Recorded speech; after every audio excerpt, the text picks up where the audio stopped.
សូមជូនរឿងបណ្ដាសាទេវតាកំណាចកាលពីព្រេងនាយមានម្ចាស់ក្សត្រីមួយព្រះអង្គប្រសូតបានបុត្រដ៏ស្រស់ស្អាតមួយព្រះមហាក្សត្រសប្បាយព្រះハរតីយ៉ាងក្រៃលែងហើយបានសម្រេចចិត្តរៀបចំកម្មវិធីដ៏ធំមួយព្រះអង្គបានអញ្ជើញទេវតាទាំង7មកចូលរួមក្នុងពិធីនេះតែទ្រង់ភ្លេចអញ្ជើញទេវតាចំណាស់ម្នាក់ទេវតាចំណាស់នោះខឹងយ៉ាងខ្លាំងទេវតាចំណាស់ខឹងហើយបានមកចូលរួមពិធីដោយគ្មានការអញ្ជើញអ្វីឡើយនាងនិយាយថាខ្ញុំមិនត្រូវបានគេអញ្ជើញឲ្យមកចូលរួមពិធីជប់លៀងនេះទេតែយើងបាននាំយកកាដូមកជូនព្រះនាងទេវតាចំណាស់បានហើរចេញ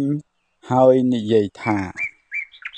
នៅពេលព្រះនាងមានព្រះជន្ម16ព្រះវស្សាព្រះនាងនឹងចាក់ទម្លុះដៃខ្លួនឯងហើយសោយទីវង្គតទៅព្រះមហាក្សត្រនិងព្រះរាជិនីព្រួយハរតីយ៉ាងខ្លាំង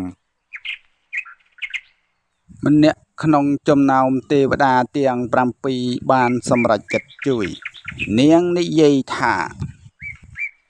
ព្រះនាងនឹងមិនសោយទីវង្គតទេនៅពេលដែលព្រះនាងចាក់ទម្លុះដៃខ្លួនឯងនោះព្រះនាងគ្រាន់តែទុំទេព្រះនាងនឹងភ្ញាក់ឡើងវិញនៅពេលដែលមានព្រះអង្គម្ចាស់មួយអង្គបានថោកព្រះនាងជាច្រើនឆ្នាំកន្លងទៅព្រះនាងកាន់តែធំឡើងនៅពេលព្រះនាងមានព្រះជន្ម16ព្រះវស្សាព្រះនាងសម្រេចប្រតិដើរក្នុង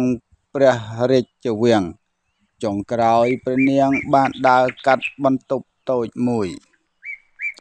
ព្រះនាងបានឃើញស្ត្រីចំណាស់ម្នាក់កំពុងអង្គុយក្នុងបន្ទប់ហើយកំពុងរវៃស្ត្រីចំណាស់នោះពិតជាទេវតាកំណាចនាងសួរព្រះនាងថា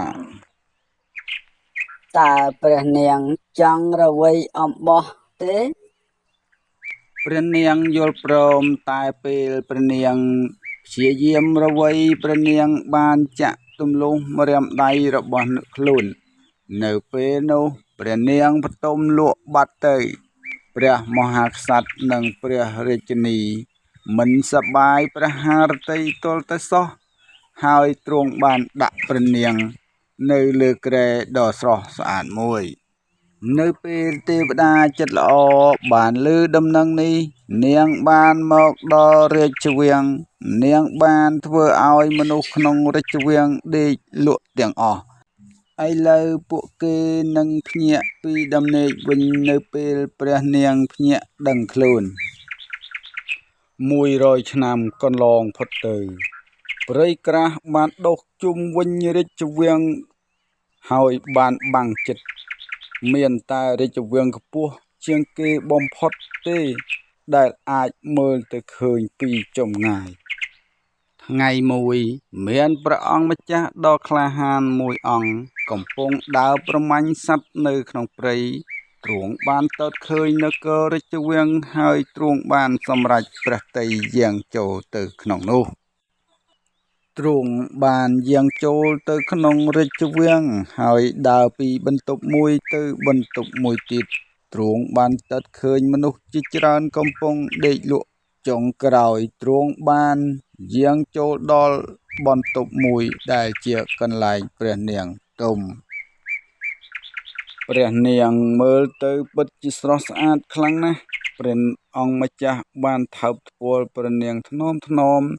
នៅពេលនោះព្រះនាងបានភ្ញាក់ពីដំណេកមនុស្សជាច្រើននៅក្នុងរាជវាំងក៏ភ្ញាក់ដែរព្រះអង្គម្ចាស់និងព្រះនាងបានរៀបអភិសេកភ្លាមហើយរស់នៅយ៉ាងសុខសាន្តជារៀងរហូត